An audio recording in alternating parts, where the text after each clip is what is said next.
reasserted the credibility of American deterrence, which is like no other. The people at NATO said there's never been anything. You know, I rebuilt the entire military during my first term, and we have a great military. We have great generals. I got to know the good ones and the bad ones. We kept the good ones. Over the past 2 days, I was honored to participate in the NATO leaders meeting and also had extremely good individual discussions with the King and the Queen, Secretary General Rutte, and the Prime Minister. Great discussions, very knowledgeable people. Major focus of our conversations at the summit was the need for other NATO members to take up the burden of the defense of Europe, and that included the financial burden. As you know, it was 2%, and we got it up to 5%. And they said, a couple of them came up to me, one in particular said, "Sir, we've been trying to get it up to 3% for 20 years, and we haven't been able, and you got it up to 5%. So they're going to be, most of them, I guess almost all of them, are going to be contributing now 5%, a number that people are surprised at, but you need it today. The United States accounts for 2/3 of all NATO defense spending, and since I began pushing for additional commitments in 2017, believe it or not, our allies have increased spending by $700 billion. I said to people, you don't have any money, and a lot of them weren't paying. And so I started the process, and I picked it up as soon as I got back, which is 6 months ago. And following my election last November, almost all have accelerated plans to reach the 2%, 3%, 4%, and then ultimately, very quickly, 5%. And all of this is going to be done very quickly, almost immediately. You probably know this as well as I do. I'm sure they've been talking about it. It's really been a big focus. In a very historic milestone this week, the NATO allies committed to dramatically increase their defense spending to that 5% of GDP, something that no one really thought possible. And they said, "You did it, sir, you did it." Well, I don't know if I did it, but I think I did. This will be known as the Hague defense commitment, which is pretty good, pretty appropriate. When the allies reach this number, it will add more than $1 trillion a year. Think of that, $1 trillion per year to our common defense. And this is a monument really to victory, but it's a monumental win for the United States, because we were carrying much more than our fair share. It was quite unfair, actually. But this is a big win for Europe and for actually Western civilization. For years, past administrations failed to get most allies to contribute even the 2%. I remember when I came here, we had 4 countries that were up to 2%, and I remember Poland was there. A couple of them were there. But most of them were. We had 28 at the time. As you know, it's increased a little bit. And they've agreed now to more than double their budgets in all cases. And Europe stepping up to take more responsibility for its security will help prevent future disasters like the horrible situation with Russia and Ukraine. And hopefully we're going to get that solved. Last week they lost 7,000 soldiers, mostly soldiers, but they're also getting hit in Kiev. They're getting hit in some of the towns also. And that means life. Life is disappearing also in the cities and towns. Should have never happened, would have never happened if I was president. I said it 1,000 times. And it never did happen. It's never even thought about. But it's vital that this additional money be spent on very serious military hardware, not bureaucracy. And hopefully that hardware is going to be made in America, because we have the best hardware in the world. You saw that, where 14 missiles were shot at us the other day. And they were very nice. They gave us warning. They said, "We're going to shoot them. Is 1 o'clock okay?" They said, "It's fine." And everybody was emptied off the base, so they couldn't get hurt except for the gunners. They call them the gunners. And out of 14 high-end missiles that were shot at the base in Qatar, all 14, as you know, were shot down by our equipment. Amazing stuff. Amazing that they can do. It's like shooting a bullet with a bullet. It's the same thing if you think about it.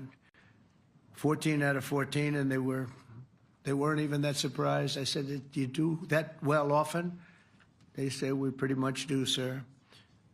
The Ukraine crisis has also highlighted the urgency of rebuilding our defense industrial base, both in the United States and among the allied nations. We cannot afford to be dependent on foreign adversaries for critical minerals. And as you know, we made a deal with Ukraine to take a vast amount of the land they have for minerals. We need it. And once again, I want to thank all of the people in the Netherlands, incredible people. It's a great place.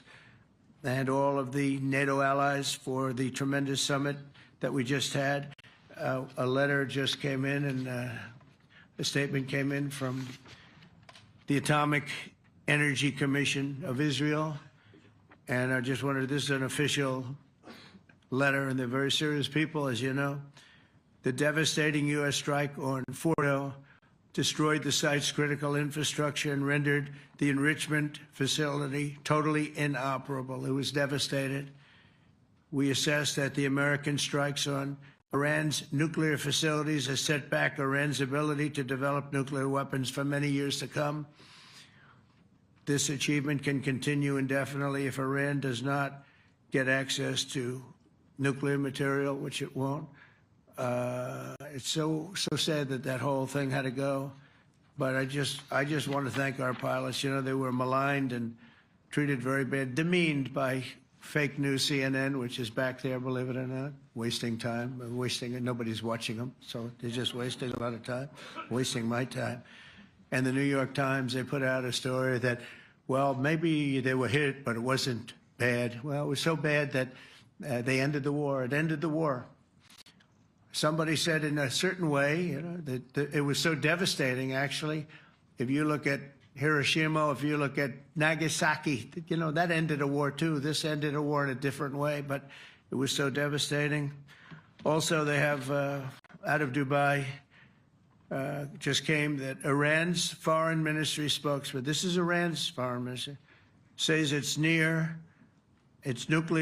installations were very badly damaged by the American strike. So what bothered me about these reports with fake reports put out by the New York Times, failing, I call it the failing New York Times because it's doing terribly. Without me, it would be doing no business at all. But, and by fake news, CNN and MSDNC, all of these terrible people, you know, they have no credibility. You know, when I started, they were at 94% credibility, the media. Now it's at 16%. And I'm very proud of it because I've exposed it for what it is. But when I saw them starting to question the caliber of the attack, was it bad? Well, it was really bad. It was devastating. They were obliterated. In fact, you can't get into the tunnels. They just put that over. That just came out. They can't. There's nothing. There's no way you can even get down. The whole thing is collapsed in a disaster. And I think all of the nuclear stuff is down there because it's very hard to remove. And we did it very quickly. When they heard we were coming, it was, you know, you can't move it. Very hard, very dangerous, actually, to move to. And they also knew we were coming, so I don't think too many people want to be down there knowing we're coming. With the bunker busters, as we call them, we're the only ones that have them. We have the best equipment, best nuclear equipment, and we have the best equipment in the world. And by the way, we can't forget our submarine, which was out there, submarines actually, but submarine was out there. We shot 30 rockets into an area, every single one of them. I think it was almost 400 miles away, I think, Pete, right? 400? And long. It was in the ocean, long ways away. And we shot a total of 30. Every single one of them hit within 9 inches from where it was supposed to be. It took out a lot. Because we didn't do just Fordo, we did 2 others in addition, which hadn't been completely destroyed. So we hit them with a submarine from hundreds of miles away. Amazing, just amazing equipment. Greatest submarines in the world. Nobody's even close. They're 20 years behind us when it comes to submarine technology. So that's one, and the other was from the Atomic Energy Commission. And they have about 3 or 4 of them now coming in from atomic energy commissions from various places. But the one that we have that just came out, we released it a little while ago, was from the Israeli Atomic Energy Commission. But numerous of them are getting to see the site. and the site has been demolished. And again, we had these brave patriots, these incredible flyers, these people that can fly a plane better than anybody can fly a plane, going into very hostile territory, flying into the territory that has got more missiles and things pointed at it, but it was very stealth. They didn't get to see it. It was dark. That's the amazing thing about the shots. They hit the shots perfectly, and yet it was dead dark. There was no moon. There was no light. It was virtually moonless. It was very dark, and the shots were hit perfectly. But when they get demeaned, and they were very upset about it because they knew how strong it would be. Back in Missouri, the pilots flew about 36 hours, two ways, far distance, and in those incredible B-2s. And we then had the F-22s, and we had the F-35s, and we had other planes, and we had, I think, a total of 52 tankers. That means the big tankers, because the refueling was a lot for all of the different planes that we sent. Incredible operation, and I have to say, General Raisin Cain was incredible. That's why he beat ISIS, and we beat ISIS in a matter of weeks. I was told it would take 4 to 5 years. We did it in a few weeks, and he was great. That's why he's the head of the Joint Chiefs of Staff right now, because I had a very good experience with him. He knocked out ISIS in a period of literally a few weeks. Amazing. And it was supposed to take a few years, 5 years to be exact. So we had a great victory there, and we then came here, and I think we had a great victory here. But this is an ongoing project. This is the safety of Europe, the safety of the world. And they've raised it from 2% to 5%, something which nobody, and you're talking about over $1 trillion a year. So we're talking about a lot of money coming in from countries that were not paying nearly enough to be effective. So I have, as you know, Marco Rubio with me, and Pete Hegseth, Secretary of State and Secretary of War. Should we say Secretary? You know, it used to be called Secretary of War. Maybe for a couple of weeks we'll call it that, because we feel like warriors. It used to be called Secretary of War. In fact, if you look at the old building next to the White House, you can see where it used to be Secretary of War. Then we became politically correct, and they called it Secretary of Defense. I don't know, maybe we'll have to start thinking about changing it, but we feel that way. Do we have any questions, please? Wow. That's a lot of questions. Who's a nice person? Oh, you're not a nice person, but I'll let you ask one. Go ahead. What's he going to ask? He is not nice at all. I know him well. Thank you, Mr. President. Yeah. Thank you for taking the time before flying home.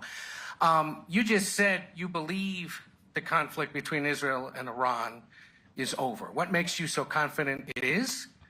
And what do you do if it isn't? Because I dealt with both, and they're both tired, exhausted.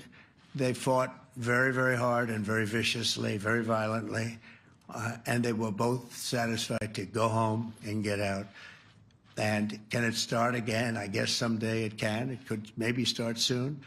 I think a big telltale sign was when, as you know, Iran somewhat, by not much, violated the ceasefire, and Israel had the planes going out that morning, and there were a lot of them, 52 of them. And I said, you got to get them back. And they brought them back. They didn't do anything. They brought them back. It was very good. I thought it was amazing, actually. They have fought a hell of a war. They fought very hard.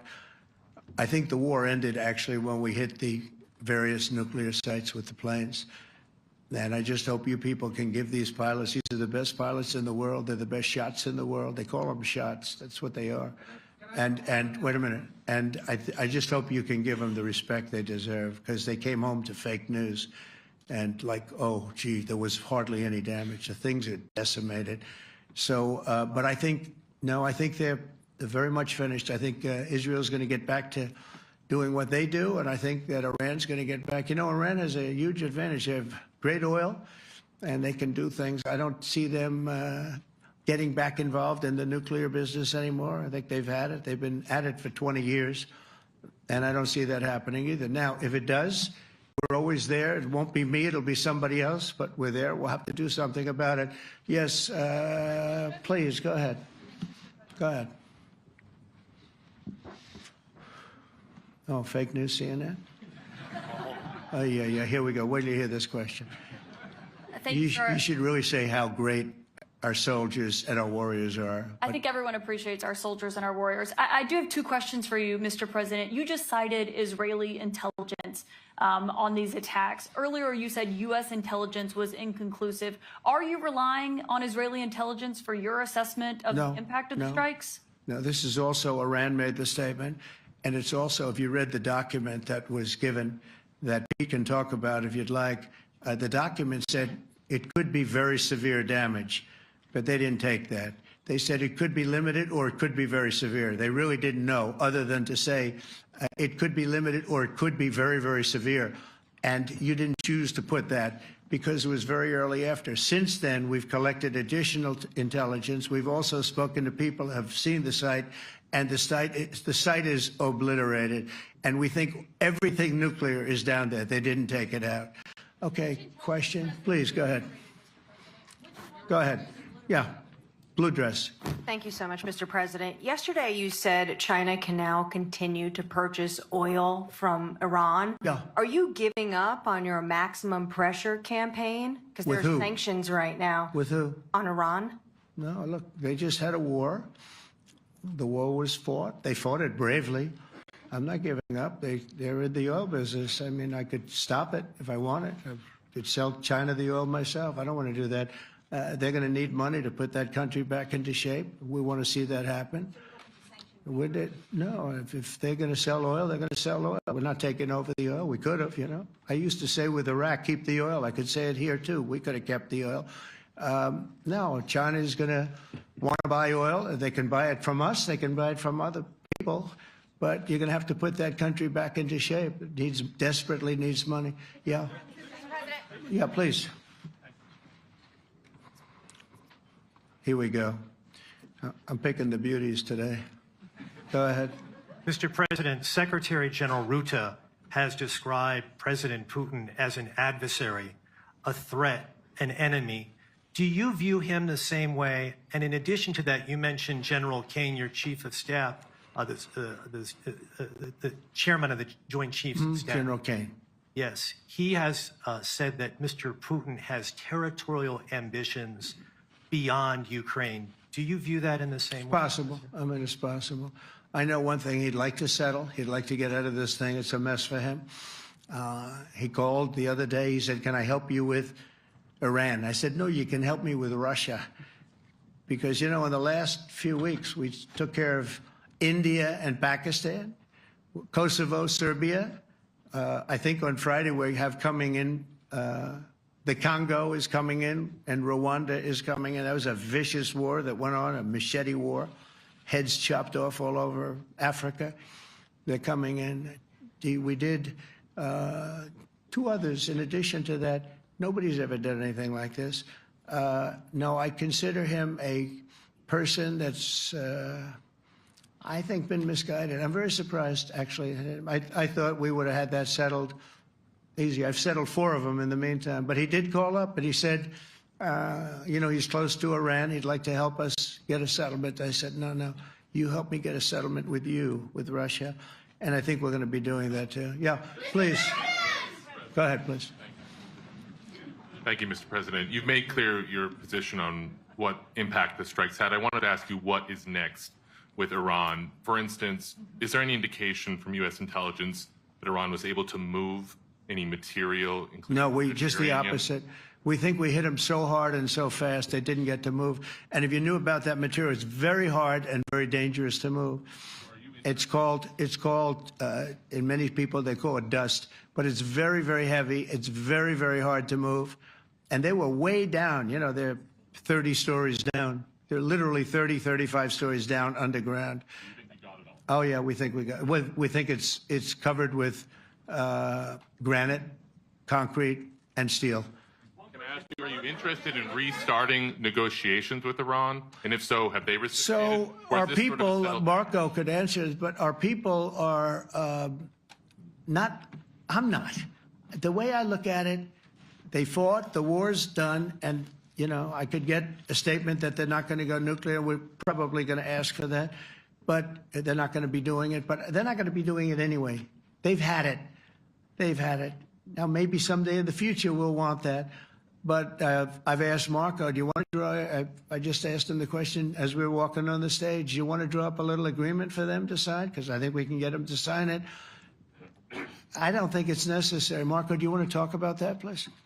Well, Mr. President, I think President Trump has shown a willingness to meet and talk to anybody in the world who's interested in peace.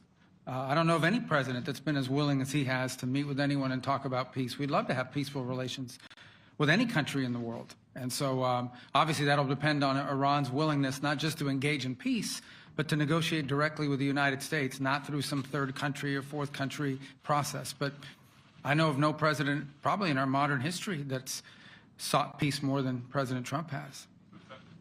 Sounds like the door is open, but you're in no rush. Is that right? Sounds like the door is open. But I'll tell you what, look, we're going to talk to them next week with Iran. We may sign an agreement. I don't know. To me, I don't think it's that necessary. I mean, they had a war, they fought. Now they're going back to their world. I don't care if I have an agreement or not. The only thing we'd be asking for is what we were asking for before about we want no nuclear, but we destroyed the nuclear. In other words, it's destroyed. I said, Iran will not have nuclear. Well, we blew it up. It's blown up to kingdom come. And so I don't feel very strongly about it. If we got a document, wouldn't be bad. We're going to meet with them, actually. We're going to meet with them. Yeah. Yeah, go ahead, please. Yes. Mr. President, Netherlands TV, thank you for visiting our country. Good. As I Thank you. understood, I, of course, would like to know how you slept last night at the House of the King. Oh, I slept beautifully. But probably a more serious question. I think you just had a meeting with President Zelensky. Did you discuss any ceasefire in this Russo-Ukrainian? No, I wanted to know how he's doing. He was very nice, actually. You know, we had little rough times sometimes. He was couldn't have been nicer. I think he'd like to see an end to this. I do. I think what I took from the meeting couldn't have been nicer, actually. But I took from the meeting that he'd like to see it end. I think it's a great time to end it. I'm going to speak to Vladimir Putin, see if we can get it ended. But look, these are brave people. They're fighting these wars all over the place. You know, last week they had, I guess, I told you, close to 7,000 young soldiers, Russian and Ukrainian soldiers were killed, 7,000 in 1 week. It's crazy. It's crazy.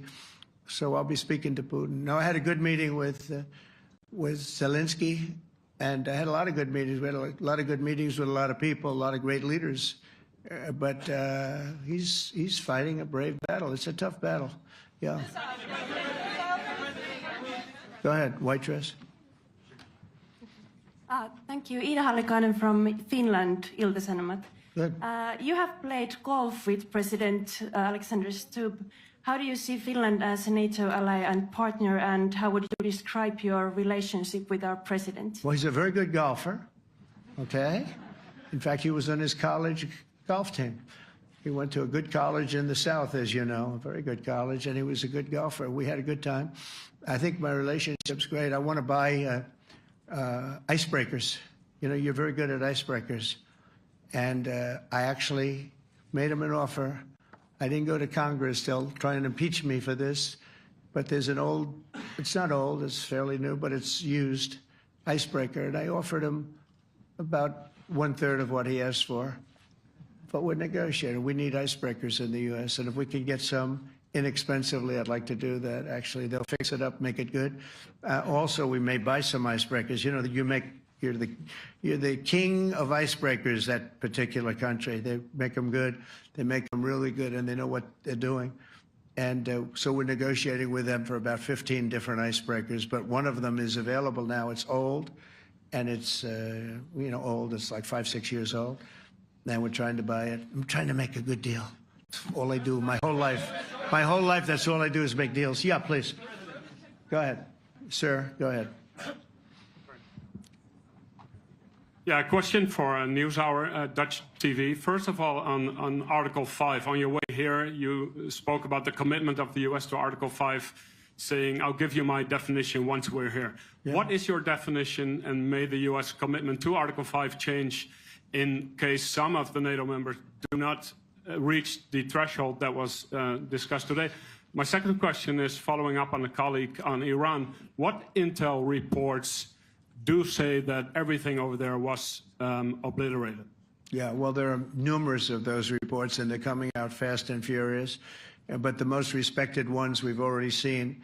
And I will say that on a very confidential basis, they're looking at the reports, like numerous reports, and including people going to the site and checking the site. And they're going to be having, I guess you're going to be having over the next couple of days a full, you're going to encapsulate it. But no, the site was obliterated, just like I said it was. And just like the pilots should be given credit for. As far as Article 5, look, when I came here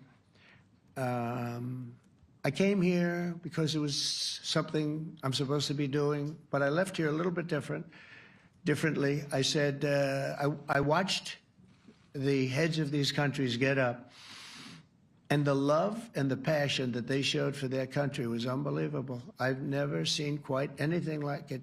They want to protect their country, and they need the United States. And without the United States, it's not going to be the same. And you can ask Mark, or you can ask any of the people that were there. It was really moving to see it. They love their country. They were so respectful of me because I'm the head of the United States. And I made, you know, the King of Saudi Arabia, when I was in the Middle East. So I was in Qatar for a different reason, not a reason to get shot at.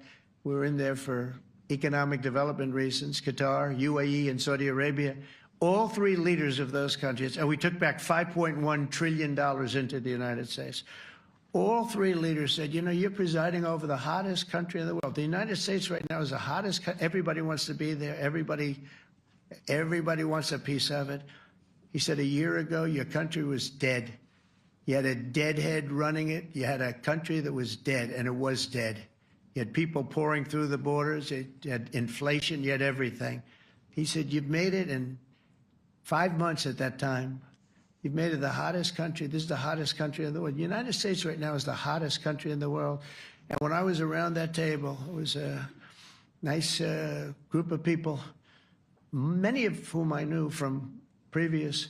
When I saw the passion they had for the country, almost everyone, and you probably have the tapes, it was very public, but almost every one of them said, thank God for the United States. Without the United States, they couldn't really have NATO. It wouldn't work. It wouldn't work. It will in the future because now they're paying much more money, but it wouldn't work. It was great.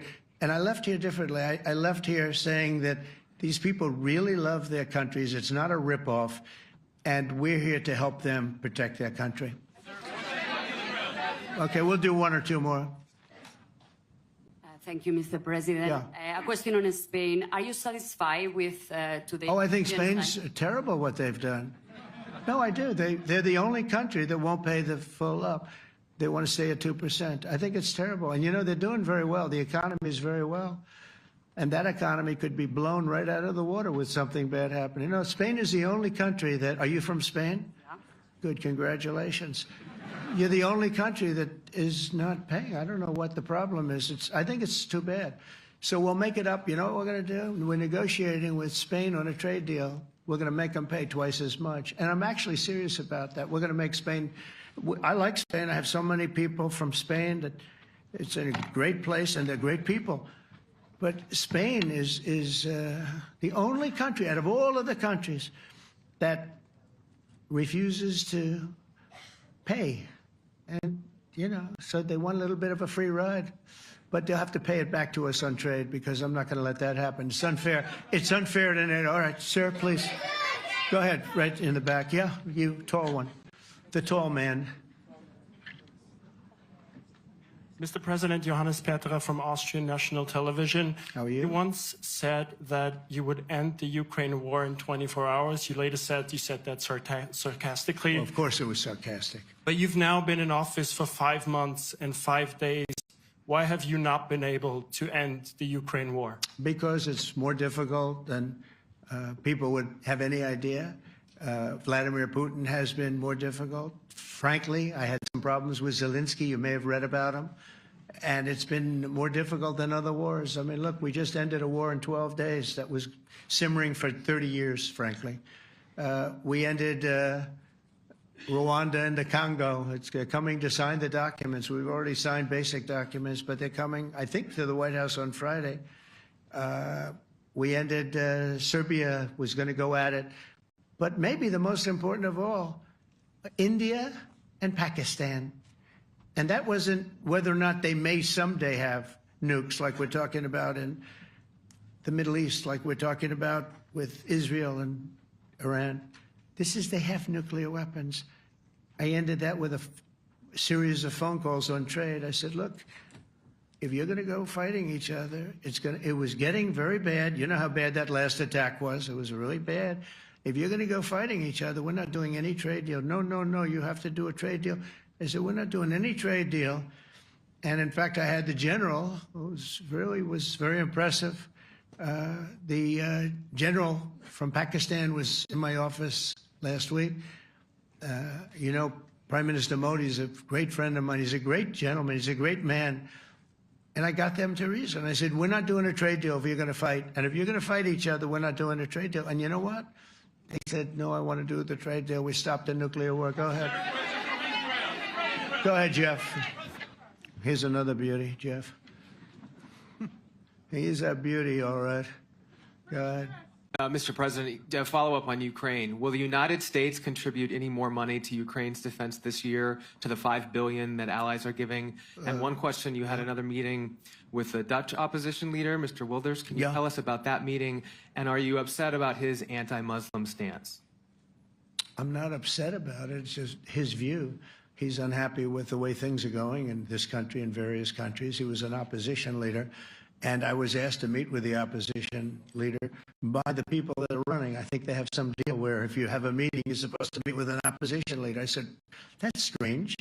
We don't do that. But I met with I didn't know him. He seemed like a very nice guy, but he's in opposition to the current people, and that was set up by the current people. So I assume when I met with the Prime Minister, you're supposed to meet with the opposition. We'll have to try that sometime in our country. Let's not do it. But I thought he was very good. As far as money going, we'll see what happens. There's a lot of spirit. Look, Vladimir Putin really has to end that war. People are dying at levels that people haven't seen before for a long time. Go ahead. Go ahead. White shirt. Oh, she's all excited. So, BBC News Ukrainian. Where are you from? I'm from Ukraine. Oh, so my question to you is whether or not the U.S. is ready to sell anti-air missile systems Patriot to Ukraine. We know that Russia has been pounding Ukraine really heavily right now. Are you living yourself now in Ukraine? My husband is there. Wow. And I can see you it's amazing. And me with the kids, I'm in Warsaw actually, because he wanted me to be. Is your husband a soldier? No? He is. He's there now? Yeah. Wow. That's rough stuff, right? That's tough. And you're living here? In Warsaw. And you're a reporter? I am. Good. So let me just tell you, they do want to have the missiles, okay, as they call them, the Patriots. And we're going to see if we can make some available, you know. They're very hard to get. We need them too. We were supplying them to Israel. And they're very effective, 100% effective. Hard to believe how effective. And they do want that more than any other thing, as you probably know. That's a very good question. And I wish you a lot of luck. I mean, I can see it's very upsetting to you. So say hello to your husband, okay? Thank you. Go ahead. Thank you. Thank you, Mr. President. You were criticizing... Where are you from? Bloomberg News. Oh, Bloomberg. That's wonderful.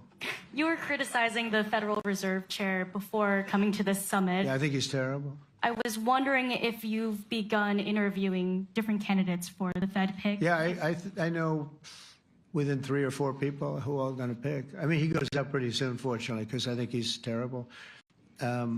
We have no inflation. We have a tremendous economy. Hundreds of billions of dollars of tariff money is pouring in. Factories are being built because they don't want to pay the tariffs, so they're building them all over the country.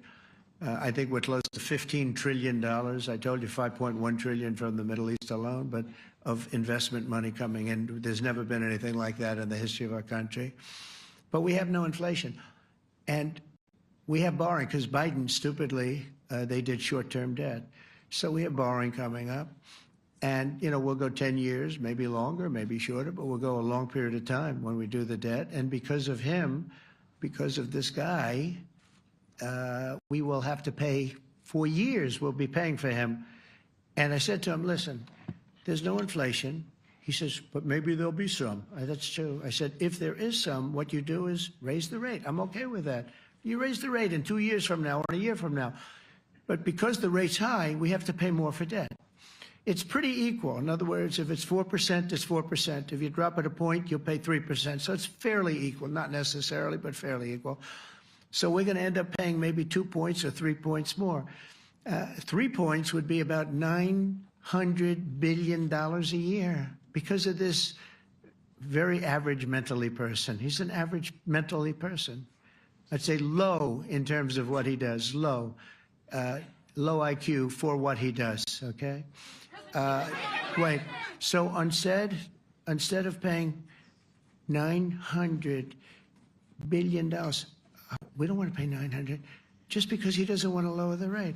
I said, if there's inflation in 2 years or 3 years or 1 year from now, you raise the rate and you take care of the inflation, among other things.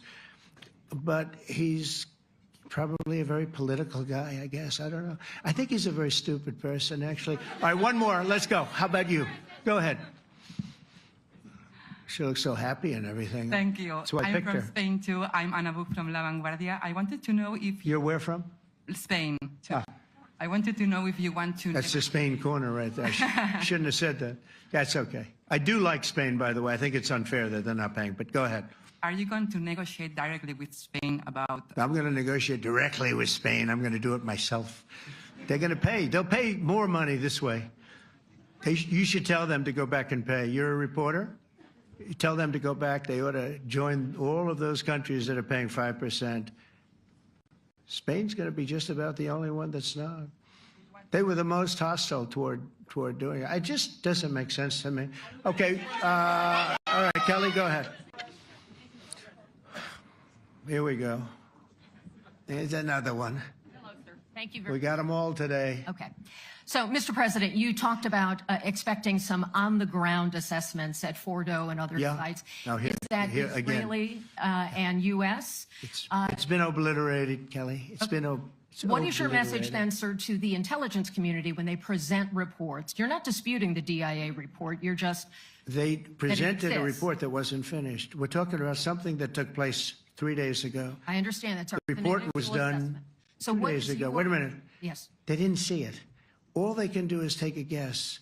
Now, if you take a look at the pictures, if you take a look how it's all blackened, you know the fire and brimstone is all underground because it's granite and it's all underground. You don't show it. But even there, with all of that being said, the whole area for 75 yards around the hole where it hit is black with fire. The group that's run by this gentleman, in fact, you may want to talk about it for a second because we're going to issue a report. And I think it's not even a very exciting report at this point. It's been obliterated, totally obliterated. And they did a report, but it was like, if you look at the dates, it's just a few days after it happened. Sir. So they didn't see it. They said it may be very severe. Understood. Do you have a message for the intelligence community, though, in terms of unvarnished information getting to you, that it's not... I don't really have a message. I would say issue the report when you know what happened. I wouldn't say that it could be severe or maybe not. They use the word severe. It could be severe or maybe it's not. So people like you picked up and said, oh, it's not severe. No, the report was not a complete report. Yeah, the message was probably wait till you know the answer before you... And sir, did you not have a public component to your Zelensky meeting for a tactical reason with President Putin? Let him answer this one. Hello, Mr. Secretary. Yeah. There's a reason the president calls out fake news for what it is. These pilots, these refuelers, these fighters, these air defenders, the skill and the courage it took to go into enemy territory flying 36 hours on behalf of the American people and the world to take out a nuclear program is beyond what anyone in this audience can fathom. And then the instinct of CNN, the instinct of the New York Times is to try to find a way to spin it for their own political reasons to try to hurt President Trump or our country. They don't care what the troops think. They don't care what the world thinks. They want to spin it to try to make him look bad based on a leak. Of course, we've all seen plenty of leakers. And what do leakers do? They have agendas. And what do? Do they share the whole information or just the part that they want to introduce? And when they introduce that preliminary, a preliminary report that's deemed to be a low assessment, you know what a low assessment means? Low confidence in the data in that report. And why is there low confidence? Because all of the evidence of what was just bombed by 12 30,000-pound bombs is buried under a mountain, devastated and obliterated. So if you want to make an assessment of what happened at Fordo, you better get a big shovel and go really deep, because Iran's nuclear program is obliterated. And somebody somewhere is trying to leak something to say, oh, with low confidence, we think maybe it's moderate. Those that dropped the bombs precisely in the right place know exactly what happened when that exploded. And you know who else knows? Iran. That's why they came to the table right away, because their nuclear capabilities have been set back beyond what they thought were possible because of the courage of a commander-in-chief who led our troops, despite what the fake news wants to say. But you're not disputing the report said what it said, even though it was initial. The report said what it said, and it was fine. It was severe, they think, but they had no idea. They shouldn't have issued a report until they did, but we've gotten the information. I think Pete said it better than you can say it.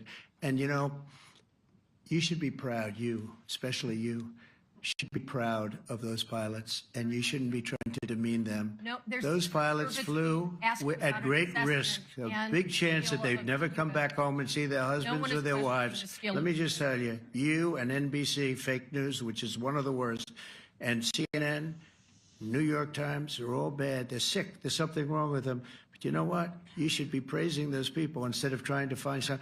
By getting me, by trying to go and get me, you're hurting those people. They were devastated. You know, I got a call from Missouri, great state, that I won 3 times by a lot. And I got a call that the pilots and the people on the plane were devastated because they were trying to minimize the attack. And they all said it was hit. But we don't think it was really maybe hit that badly. And they were devastated. They put their lives on the line, and then they have, and I'm not referring to you, but real scum come out and write reports that are as negative as they could possibly be. It should be the opposite. You should make them heroes and heroines. You should make them really people that they were so devastated when they heard this news. And you know what they said? One of them, I spoke to one of them, said, "Sir, we hit the site. It was perfect. It was dead on." Because they don't understand fake news, because they have a normal life, except they have to fly very big, very fast planes. But it's a shame. You should be making them heroes. All right, in the back.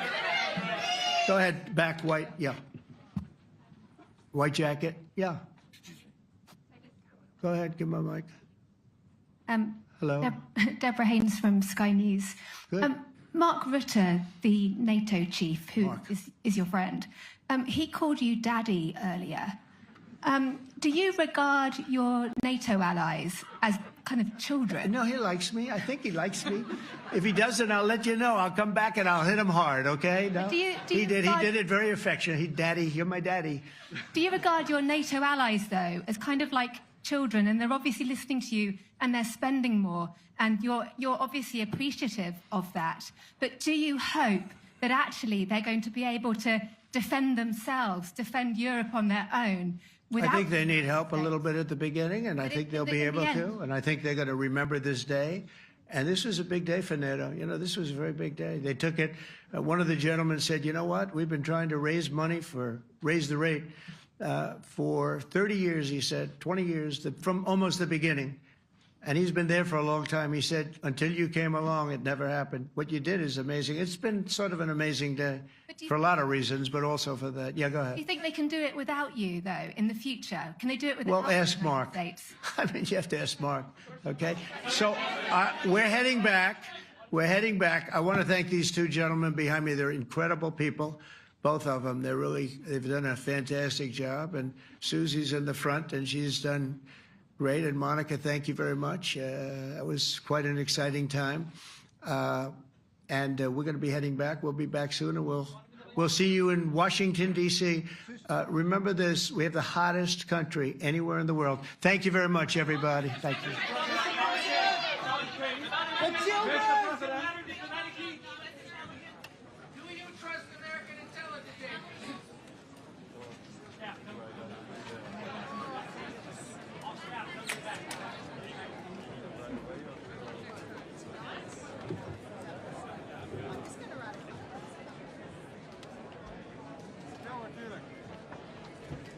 Zelfs een goede cabaret.